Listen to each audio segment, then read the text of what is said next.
ziar mbokk internet yi nuyu nañ leen ziar nañ leen fi ñu leen daan nuyoo di leen wax ne tey si dañ déplacé waa ñëw ba fii ci Pikine ñëw seet si un espoir comme j'ai l'habitude de le dire wala ma ne sax un champion mais un gars qui a passé des années dans l'arène moom laa ñëw seet si tey en l'occurrence sama invité mi ngi wuyoo ci turu Bébé Falaye Bébé Falaye nekk entre Pikine ak Dalifort parce que ñu bari Dalifort lañ ko xamee mais aussi ku ko xam ko aussi xam ne dafay représenter Pikine moom laa ñëw seet si tey fas yéene séq ak moom waxtaan mu toog quelques années kenn gisu ko ci làmb ji te fekkoon na mu ngi def ay preuve am def ay preuve durant des années jékki-jékki quelques années gisatuñ ko bokk na ci li waral tey ñu déplacé wu tey ñëw fas yéene séq ak moom waxtaan fi mu jógee fi mu jaar fi mu toll fi mu jëm lépp dinañ ko waxtaanee Bébé Falaye bu Pikine Bébé Falaye bu Dalifort mooy sama invité tey mbër mi maa lay ziar. maa lay fay. ci loo ne. sant alhamdulilah. naka yitte yi. ñu ngi ne nice grand bi. waaw kon sama gars yi dama naan Bébé Falaye moom laa jaakaar lool lan ngay nuyoo avant tout ñi lay seetaan. gannaaw ba ñu sant yàlla julli ci Yonent bi di sant suñu ñaari waajur di sant suñu mbokk yi di sant suñu xarit di sant suñu coach Omar Dieng di ko gërëm bu baax a baax a baax a baax a baax sant nañu yàlla bu baax nag. ñu sant yàlla bu baax. di beral nuyoo waa Pikine wala waa Dalifort. ne di beral nuyoo waa Dalifort ak waa Pikine tamit parce que doomu Pikine laa mais Dalifort laa màggee. c'est ça le problème gars yi ñeneen ñi dañ naan Macky bu Dalifort ñeneen ñi ne Macky bu Pikine.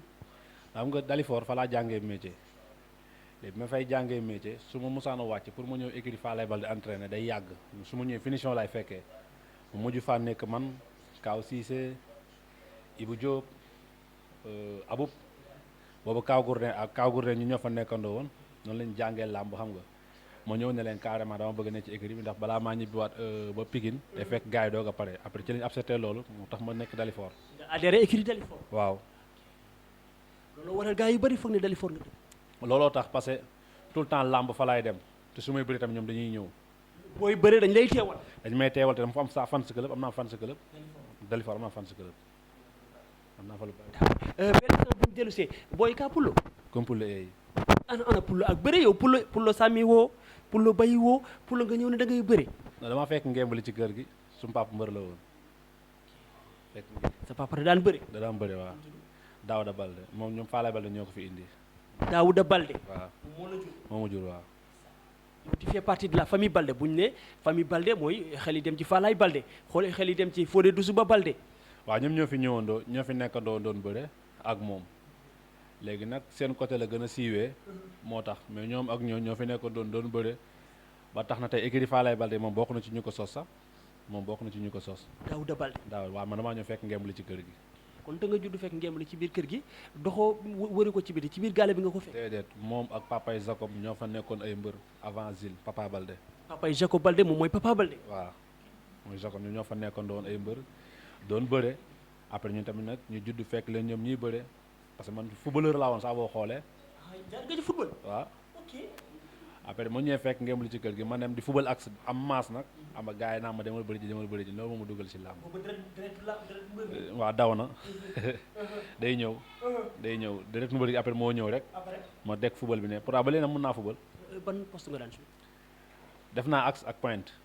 pointe en attaque. waaw moom laay football actuellement nii sax. booy nag bàyyi sa yi ngay def nag booy am nañu jàkkaarloo da nga doon pointe attaque. dama doon pointe. da nga dugal. waaw.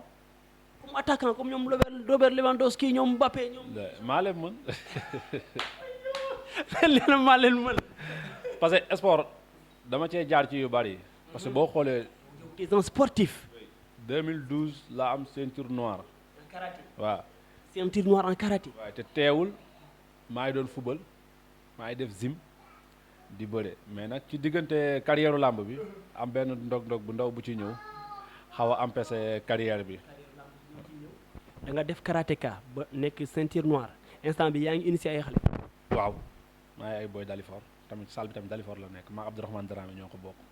yow ak keneen Abdourahmane Dramé yéen a ubbi salle. waaw ñoo nekk foofu waaw moom moo ubbi salle bi xëccee ma ñëw ñuy liggéey. mu ubbi salle ba pare mu woo la nga ñëw ngay liggéey ak moom. waaw mu complété ma moom daf ma complété li des ci xam-xam bi après mu ñëw mu ne ma liggéey la gars yi. benn instant Macky kii football nga. c'est un excellent joueur d'après li nga wax karatéka moom y a pas certain midi à 14h ceinture noire ga ça veut dire que ne foofu moom dem nga ba toll ci niveau boobu noonu wa làmb ji oho booy da ngaa juddu fekk ngeen la ci biir kër bi sa papa moo daan bëre kon déjà deretu mbër bi mu ngi daw ci yow mais booy mbapat nga est-ce que tooñ nga mbapate yow est-ce que mbapat. waaw parce que am naa ci 32 drapeaux. da ngay sóob wàññil ustu déedéet te booy duñu ko émission wàññil neel am naa 3 drapeaux 4 drapeaux 6 drapeaux 32 drapeaux mooy la. am naa 32 drapeaux ci mbapat bëri simple. 32. capantete di. yàllaa ma doy seede. maanaam buñ ko limee en wolof mooy fanweer ak ñaari drapeau. te ba li ci ëpp ci drapeau yi tournoi la du saa benn combat. ma ci fa laay wàññil 32 drapeau mooy la. soo xoolee Kaw Gourdin am na ci 40 et quelques. sàcc la pël bi ku jukku la Kaw Gourdin kaw séréwul kaw du nit booy. xoolal may ma tuuti kaw première fois bi mu jëm gàllem ndeysaan dama ko fekk dama dem benn mbapat fële HLM ñëw fa di bëre mu yenn waaju ba ci kaw door suuf yaa ngi fa woon Naar Sogaas ñëw na fa. boobu sama combat ak Diène Kaïré ci la taxawee woon. Diène Kaïré su boobu moom moo indi Boy Town doon bëre ak Mbaye Niang rakku Babacar Niang. Babacar Niang rakku Niang xarañ lu. rakku Niang xarañ lu jeex na kon yow yaa ngi fa woon. sama combat ak Diène ci la taxawee ñu ménagère rocci ma ñu dugal rocciru jox ko Diène Kaïré ci combat bàcc Seras ak Kaïré moomu. Seras Boy Kaïré ci lañ ma roccee man ñu dugal ko parce que moi ak Diène ñoo waroon bëre. sa combat ak Diène Kaïré la woon. ñu maak Diène Kaïré ñoo waroon. pour ma dellu si ci Kaw Gourdin jour boobu daa jàpp mbër mi yenu ba ci kaw dóor ci suuf quelques jours plus tard ma jël photo yi yóbbul ko photo yi Dalifort ndeysaan xam nga ndeysaan moom nit kese la ma ñëw indi photo yi mu ne ma grand bi toogal ba nga lekk ba pare ma ne ko booy fi ma jëm daa sori mu ne ma noo xoolal garaawul yow xoolal toogal ba nga lekk ba suur da ngaa sonn boo lekkee ba suur après coow jiwul ma libéré la nga dem boo sa waay dugal ma ci biir néeg boo ñu toog di coob xoolal maa si gi rek gis ay drapeau dafa am nu ñu doon dundee làmb ñun weekend mu ne dañ doon bëre weekend bi Kaaw da ko doon jël weekend bi si topp ma jël ko wala Oligans jël ko parfois man ma ñàkk numéro 2 bokk nañ journée boo am te ne man damaa ñàkk Kaaw ñàkk Oligans ñëw daan ki ñu daan booy bi saa taxaw nii mu ngi fa woon noonu ngeen ko jàppee woon noonu lañ ko jàppee dañ ko doon def tour pour te dire ci Kaaw laa nekk ci Kaaw laa nekk jour boobu dama siggi gis drapeau xoolal xamante wuñu woon de c'est la première fois may ñëw gàlleem dama siggi ne ko booy mu ne ma naa ma ne ko yaa mën a fen mu ree ne ma grand loo may kaañoo ni ma ne ko booy foo jëlee drapeau yi yow xanaa da ngay dem di ñëwlu ay drapeau mu ne ma grand ñun dañoo mbapat fu ne dañoo toj mbapat fu ne xam nga man damaa bëri ñoom góor a soog bëri ñoom Moussa Ndoye man damaa bokk ci làmb kay ñi la xamul ñoo la xamul man si ko léegi ndogal ñëw nag dañ koy sante yàlla parce que sunu borom moo ñu ko teg du jàmm nangu ko sante ko yàlla te xam tamit lii la yàlla dogal moo tax souvent damay naan ñoom Boy Niang ay ñoom Ama Baldé bu seen carrière eggee nañ sant yàlla yoon la ñun ñoo départandoo woon ñun ay problème zone moo ñu téye dagguma la yow li la gàllankoor nag Kaw Gourdin wax naa ko gars yi nee naa leen ñu ne ma naa ma ne la Kaw Gourdin fii mu nekk du place am Kaw dafa jëloon benn envol boo xam ne nekk ci dynamique bu exceptionnel problème de blessure am na blessure boo xam ne du ma tudd fan la blessure bi moo ko freiné Kaw même nu mu toll woon sax instant bi pour mu tollaat noonu dafa jafe mais bu du woon loolu Kaw Gourdin instant bi mi ngi ci beneen niveau yaa ngi may dégg loolu gàllankoor na ko mais yow tamit booy yow cat moo dugg wala xoo ko wani lan la xam nga samay combat arène loo fekkee la yow lépp yaa ko photo yaa ko reporté daanaka loo fekkee la man gagneur laa damay xeex damay bëre agresseur ci biir te damay agressé bi may bëre ak ñam xam dañoo xool maasam gars yi tiit ñam xam bu école de lutte Papa Kane waaw gars yi dañoo xool maasam ñu tiit man sama maître bi ma jàngee dafa ma ne combattant kenn du xool maasam boo xoolee maasam daa am loo ko bàyyee xel man xooluma maasam man la ma gëmoon mooy ni combattant la dañoo war a xeex ñu xeexee moom li kon donc agression moom ay gañaloo dañ ne prime agressé ko dóor ko gauche droite daw mel ni koy jël tànk bi korloos bi di arrière di ko dóor ba keroog muy rëpp ma wër ko ndomb yenu ko làmb ji jeex yenu dóor ci suuf photo yaa ma ko jox yéen gis nga nag yéen waa Dalifort booy nag yéen da ngeen a réew yéen loolu da ngeen koo tàmm yéen jàpp nit yéenu ba ci kaw dóor ci suuf loolu mooy lan xam nga Dalifort léegi la am salle de musculation mais ñun contact moo la koy may parce que Kaw def na ko fi mbër xaw ma booy bi nekkoon école boo ñaa la xaw ma sa njàmbur la xaw ma nan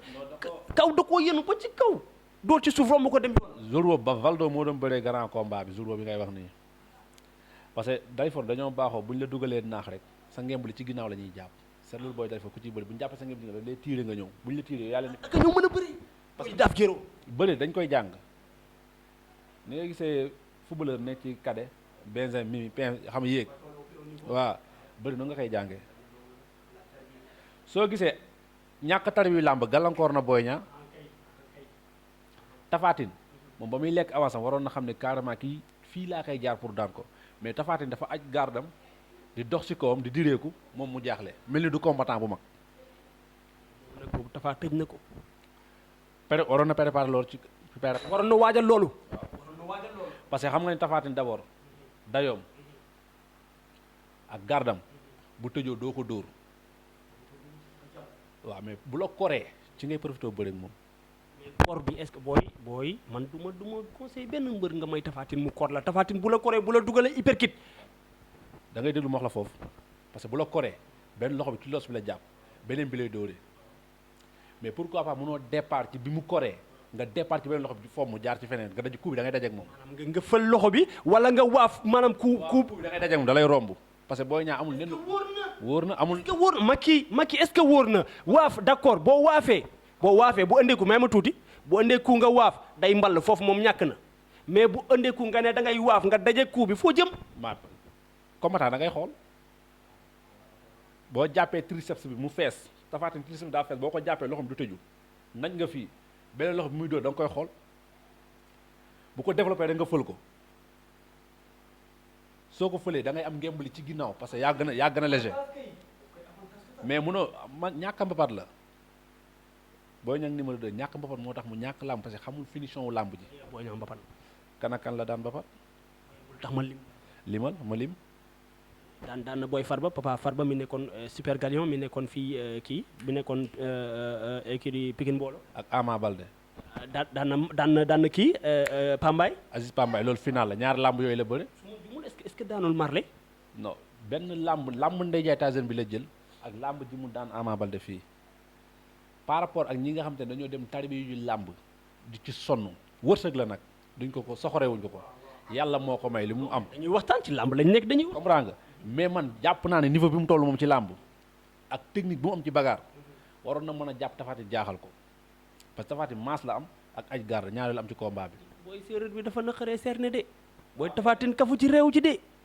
Boy Niang numéro 2 technique bu daan keneen ku dul Tapha Tine. kay il est doté d'une intelligence capitale. mais foog engagement ne day ànd ak risque. risque bi maanaam day. Boy Niang du man maa ko wax de gars yi nee nañu du nangoo jël risque yenn risque yi du ko nangoo jël Boy Niang day créer ouverture bu ndaw exploité ko mais risque du ko jël.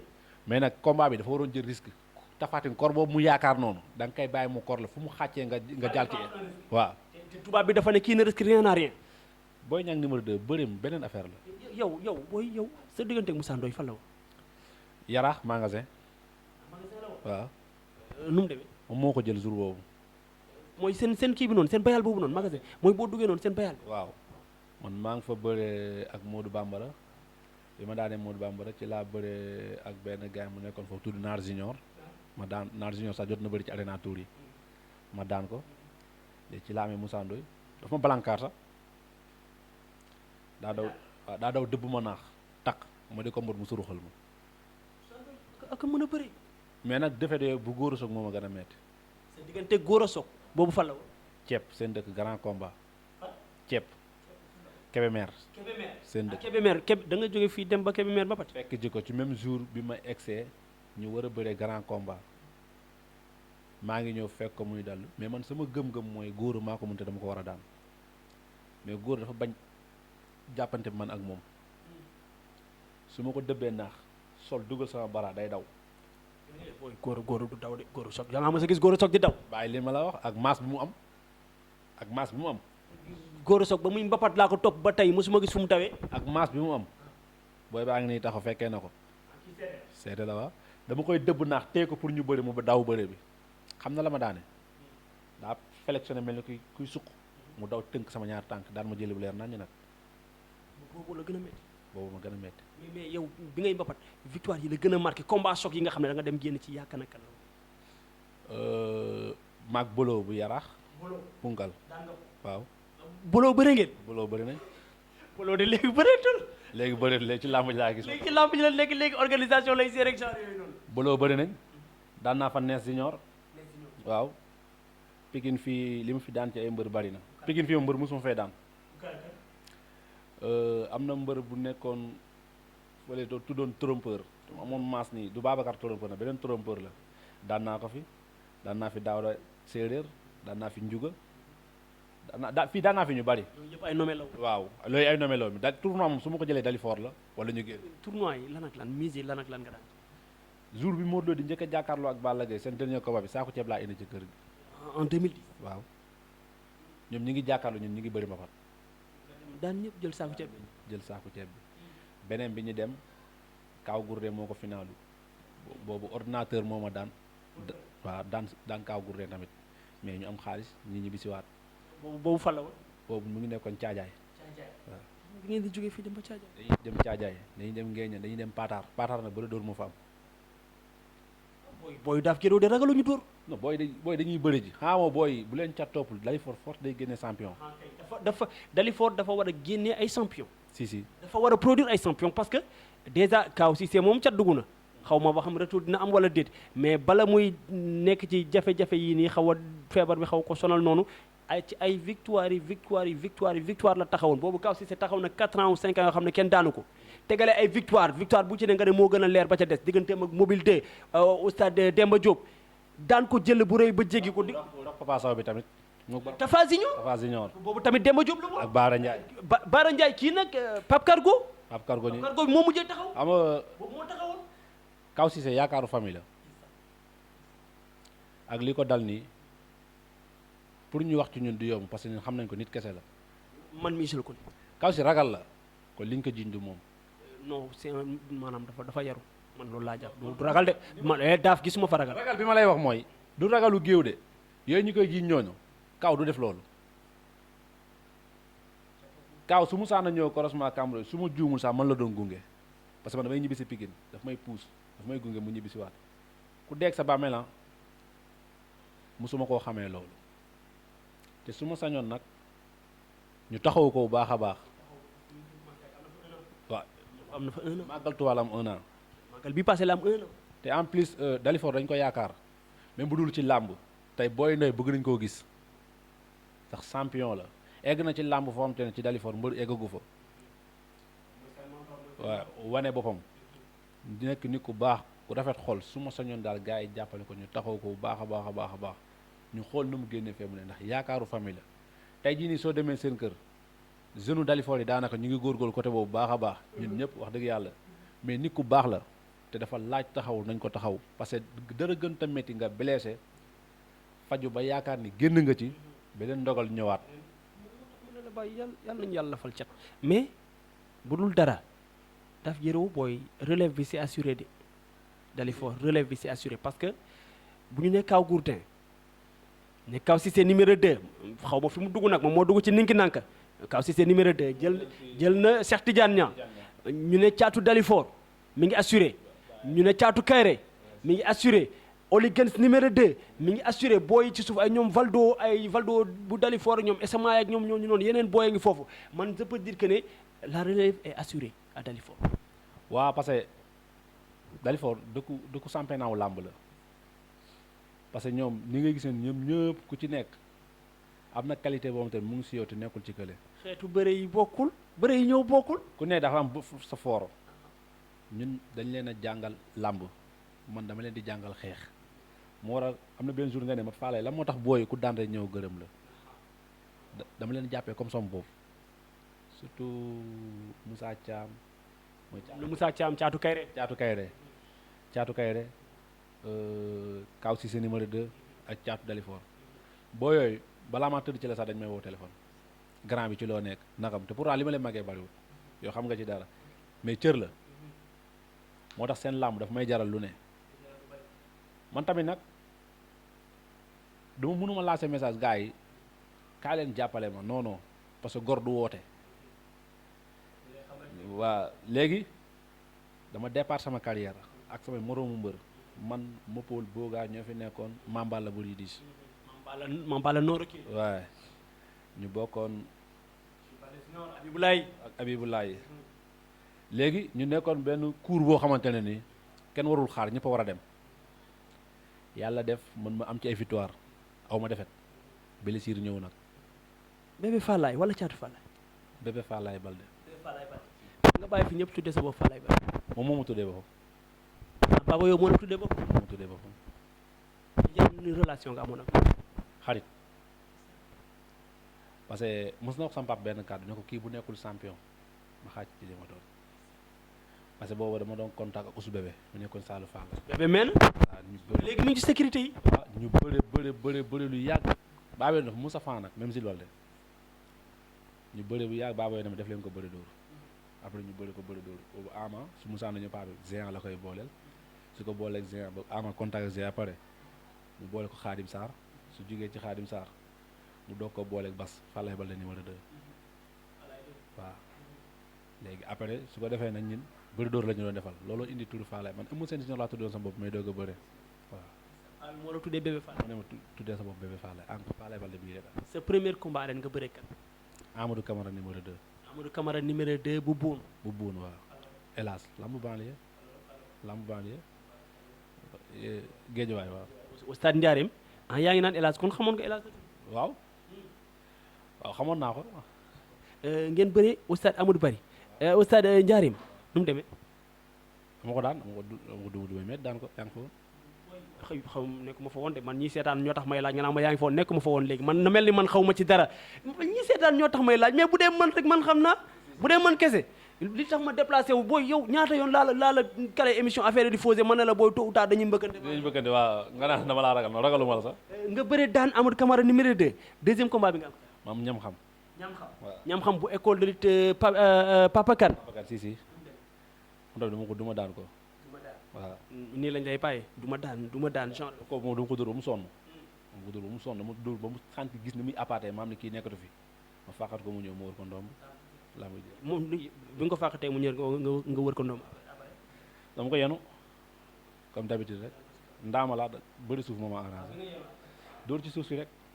yenu ba ci kaw dóor ci suuf. daw génn waaw. ok troisième combat bi nga am. dóor mu daanu kii volcan bu géejawaay waaw dama ko dóor mu daanu. gis nga nag sànq ba ñu ñëw ne naa yow ànd ak yow sax erreur la parce que ay dóor mu daanoog yow boole mën a bëree mën a xeex maîtriser les deux à la fois ça veut dire quoi aussi maanaam lan la fan la jógee. ama mbëru Sénégal yi fi ñu tubaab yi rawee mooy sport ñoom boo koy pratiquer day jël làmb rek def ko gardu làmb mais da nga dem jàng jiwaat leneen boole ko ci parce que man soo gisee ma dem defi armation juste ko woon Vandam moo ma neexoon.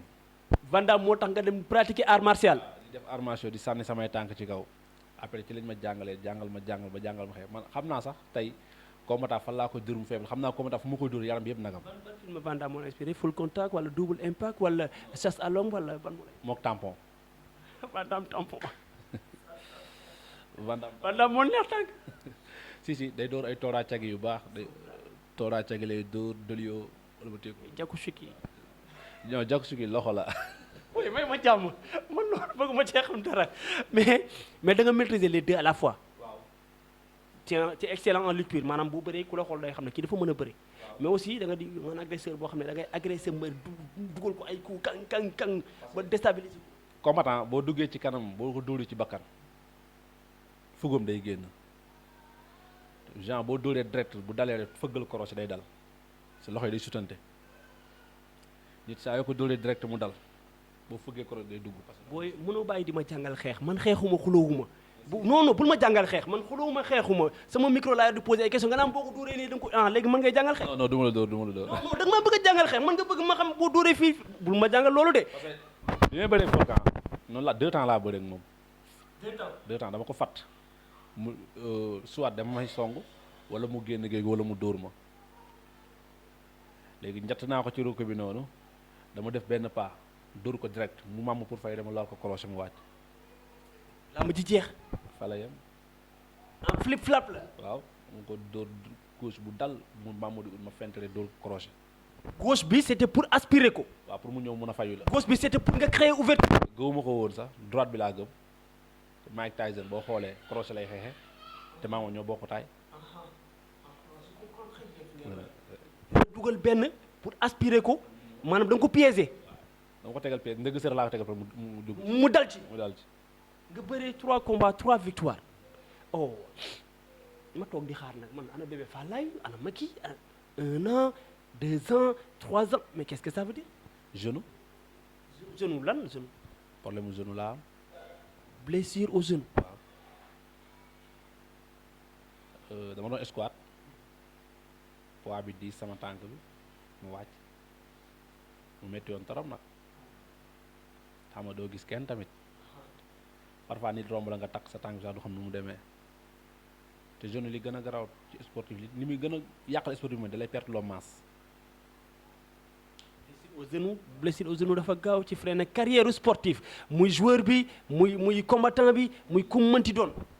da lay ŋàcc li gën a bon mooy da lay ŋàcc da ngay entraîner te doo fa nekk da ngay ŋàcc léegi boo xoolee genou bi day ëppante ak beneen bi. bii moo blessé. waaw léegi bii da koy ëpp masse. waaw te bii fu mu toll nii amatul appui. traité nga. waaw am na arbitre làmb sax moom fu ma koy traité. dama ñëw si làmb ji mu ne ma mbër gañ naa laa gis ne ci loo nekk ma ne ko nice mu ne waa lan la ma ne ko problème mu zone mu ne ma boo demee ba stade amitié non kii Iomar boo ñëwee ci ginnaaw mooy fi gars yi di jaay seen bagage yooyu mu teeta ma fa benn paa ma dem kooku moo ko mujjee di gajji di ko massage di gajji di massage ba fu mu toll nii maa ngi ciy commencé yëg sama bopp ndànk-ndànk. yaa ngi entraîné. waaw maa ngi entraîné woon. est-ce que mën nga flexion. waaw mën naa ko. est-ce que on peut s'attendre à ce que bébé Falaye def retour ci arène bi. mën na nekk. c'est pas encore sûr. non man moom wax dëgg yàlla man parce que bi ngay bëri boobu dama daan photo mais tey j'aimerais bien un jour rek man ma reporter rek attention bébé Falaye à gauche son adversaire à droite man. tax ay jaaj xam nga. attention bébé Falaye dugg si na genre yooyu noonu. yaa Falaye dugal na ko. yaa wax lu sedd xol waay. non sama blague j'aimerais bien reporter loolu. ci arène nationale bi rek nga xam ne say supporters dañuy añ ba pare naan lëwal deuxième troisième dox naa ko dugg ci arène. lamb jaayu da cee baax nga takk say ñaari sengol mbër da ngay jonge langal ñaari takk ñaari dàq ndar si yaay dégg téere tànk yi génn nga jékki-jékki dóor benn 100 mètres sarmu làmb la yëkkati public bi mais man góomu mbër may saaga sama moroom mbër ci géew loolu sport. stratégie la rek. stratégie la rek stratégie loolu yàgg na ci làmb. xam nga tey boo jàkkaarloo benn xale bu jigéen ci mbedd da nga ne ko la nga sañ sa rafet na de waaye da ngaa fàtte sa jaaro seen kër bu ñàngaloon sax da lay faale. façon de parler. waaw. te doo vexé nit ki. waaw sa adversaire mën na taxaw nga ne ko sa tànk yi dara nekku ci sol nga ndox de. mën na ko déstabiliser. waaw mën nga ko wax leneen. waaw mais saagante du cër. non mais man moom foofu moom je t'arrête am na booy yuy saaga encouragé wu ma kenn mu saaga mais man moom yàgg naa ci làmb ba pat moom yàgg naa dugg gis gars yi di ñaanal lan di ñaan yu xasaw ba ci arène bi tamit des fois mbër romb mbër ne ko su ma la jàppee dinaa jaar feneen ak feneen riime. volcan dafa ma koo def laajal sama rakk ji. tàgguwu ma. mu saaga ma ne tekk faale wu ma ko signature contrat la njëkk a taxaw mu ne ma samaam gaañoo na mais naa la ko jaale bu tàng jër. su ma tàggoon du la saaga. waaw bi ma saagaa na man sportif haut niveau la ma géré sama bopp. ça ne suffisait pas pour te déstabiliser. déedéet dama ko jàppee ku réew la quoi. mais déstabiliser. déedéet. sentiroo ko fenn xaw a. su ma newoon combattant bi sa tànk yi daa faible naa ne man sama job des na men yee loolu moom dina ma def stress dafa jaar foo am te ne sagoom la quoi moom xelam la waxee ma def ko niveau gi ba bàyyi mu sedd bref non ci géew gi la ma njëkk koo takk mu jàkkaarloo man su ma ko xoolee du ma xool ci biiru bët mam ni kii du combattant bu ñeme.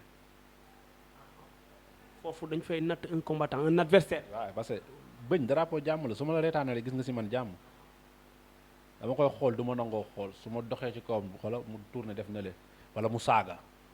parce que ba ci regard rek mën nga ci natt ton adversaire. noonu la détermination adversaire. noonu la mën a def pour soulager wu su ma saagawul du soulager wu léegi bi arbitre ne prime ma dox benn pas mu reculer ma doxaat benn pas mu reculer léegi dama koy njatt ci catu saako bi nga xam te ne day song wala mu dóor benn la ciy def ma ko njattee foofu fa laa ko dóoree direct mu daw di fay mu laal ko cross mu rëb. booy yow lim la saaga moo tax nga dóor ko mu daanu. non non non yow tu es méchant de yow da ngaa soxor. non daa maas. déedéet yow lim la saaga moo tax nga ne kii dama koy dóor mu wàcc moo tax nga aspiré ko jox ko gauche droite flip flap mu dal ci pièce bi nga dóor ko mu wàcc. moo mu ëpp doole. moo mu ëpp doole kon donc foog ma chargé ko. waaw moo mu ëpp doole bu daloon sama kaw ci tàng te jëlul sama coup pour ma daan ko du yomb. la fali mu jël coup boo xam ne da koy wàññi. day am impacté. ponkal bu ko dóoree ci bakkan bëri ñooy njëkk a jooy. nee naa la bàyyi di ma jàngal xeex booy bàyyi di ma jox ay leçons de xeex genre yooyu noonu coo jibul mais ce qui est sûr est que ne palmarès sans faute nga def dans l'arène avec 3 combats 3 victoires instant mbapat tamit mbapat nommé mosoo cee daan. nommé déedéet. cukaal taako bàyyi say ngay def. non góor soog moo ma daan nommé. góor soog nommé la woon. nommé la woon boobu. nommé waaye yenn tournoi moom dama doon ñàkk parfois ma dem demi-finale. mais combat nommé la. dem naa tournoi sax ñu daan ma premier tour du benn du ñaar. non tournoi moom des fois nga dem tàcc des fois nga dem mooy loolu. mais nommé benn defet nga. non mais benn muuma laa mës a bëreel Seydina. laa ilaha illallah. muuma bi dañoo dugg ci làmb ji muuma bi singili ma daal mel daa am lu ma ko def muuma bi topp ma rek far yàlla def ñu tirage xam nga licence seen licence yi bu dendee non kii bu ngeen ñëwandoo yéen ñaar la ñuy bindandoo maamoom la ñu bindandoo woon boobu doon licence ar bi moo ñuy laaj ba xam pare nga man maa yëngal sam bopp muuma bi yaakaar nañoo sifle mu paquet te ma jëma mën ci tëggat sabar ya sànni ma ci tëggat sabar yi arbitre bi di ko arbitre di sifflé de mu ma nekk déggul sifflé bi ci laa woowaatee arbitre bi ne ko arbitre njëkk maa laaj man pare naa laaj ko moom ba xam pare. oui booy dund nga expérience ci làmb. njëkk maa laaj moom bu ko njëkk a laaj njëkk maa laaj. mais instant bi boo naroon def retour instant bi ñan ñooy say adversaire. non parce que damaa xaar kon donc foog ma jël ci booy. kon combien d'années nga toog bëre non 3 ans. 3 ans ëpp 3 ans. non maanaam ci gëj ci làmb 3 ans la parce que dama doon mbapat tamit. non bëri dóor ce dernier combat bëri dóor ak depuis 2016 ah. yàgg na 2016. non mais ci arène bi. ñun day arène bi laa arène bi mais ñun dañuy dem ci àll bi di bëri dóor. arène bi depuis 2016 ah. mais instant bi boo naroon def retour instant bi les adversaires kan ak kan. bari na waaw. xam nga leen. xam naa leen. mën nga ma dee man maa ak yow kese suñu diggante ñaan ak kan. Dame Sène maa ko mujjee daan. yow da ngaa mën a daan ba ngaa mën a daan Dame Sène. te jëli bu ñaaw laa ko daan. mënoo daan Dame Sène waaye ban Dame Sène wala dafa am Dame Sène bu ma xam. Dame Sène men boo mën a jaar ba daan Dame Sène. boo ma joxul Dame Sène. déet dama ne foo jaar ba daan Dame Sène. bëre. fan la woon. dañ doon bëri dañoo jëm ci géej gi. gars yi def fa tournoi wu géej yooyu. mu ñëw bëre fa ak man. maa ko daan. xam nga Dame Sène. bu baax. gars yi dañ naan Dame Sène daa jël beneen paquet bi nga daa ji woon war naa jeex ay paquet la yor ay paquet la yor. jël moo daan nandi. jël bu rëy. nandi Fall l'un des meilleurs lutteurs de grand yow. waaw moo daan naan defal jël bu rëy. xam nga ne Dame Sène moomu sérieux wul kooku dafa mën a bëre. il est très fort techniquement ce gosse. te champion la. jàpp daan Dame Sène bu daanee tey nga ne wóop suba mu daan nga ne waa bi nga su jël yi ñoo garaaw daam li mu denc ci man bi moo bëri booy boobu booy parcelle boobu. dafa am ko am te ne su ma tolloon moom niveau kooku dama doon rêvé bëri ak moom Malick Niang su ma tolloon moom niveau non dama doon bëri moom bëri combat bu neex mais tolloowuñ niveau ci làmb kon donc da nga may jox gars yi rek. Dame Sène ak kan. Dame Sène mën na nekk Papa Kane numéro 2. Papa Kane numéro 2 men. waaw mën na nekk Coly Faye 2 du ma nangoo jël. Coly Faye 2 la Tarkinda. waaw du nangu mais rakku Baye ma njoon bi. Baye ma njoon si. jaadu na mi ngi war a bëre ak Ndiaye Tine rakku Tapha Tine. xam nga yooyu yëpp combat bu jaadu la woon.